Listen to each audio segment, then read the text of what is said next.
as you described it, with the opportunistic theory of life. I really didn't have any designs to be in the sports business.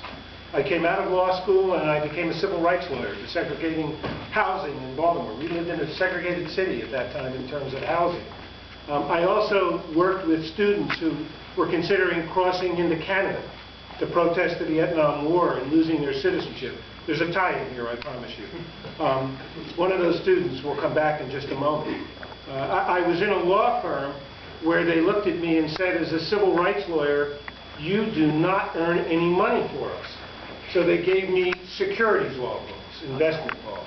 And they said, you do some of this, you bill some of your time if you want to do this civil rights stuff. So I started to do that and developed a little bit of a reputation and became a securities commissioner of the state of Maryland, regulating tax shelters, which were very bad and which professional athletes got into and lost all their money.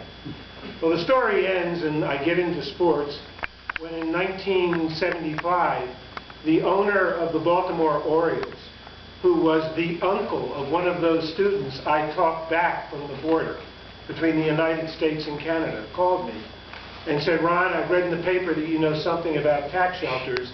Our legend, and the legend at the time, interesting positional, with Cal Ripken, was Brooks Robinson, is about to lose everything he has. I know what you did for my nephew. I know what you did as securities commissioner, helped Brooks. I helped Brooks. Next question was, Ron, will you negotiate my last baseball contract? And that's my opportunistic story about getting into the world of sports.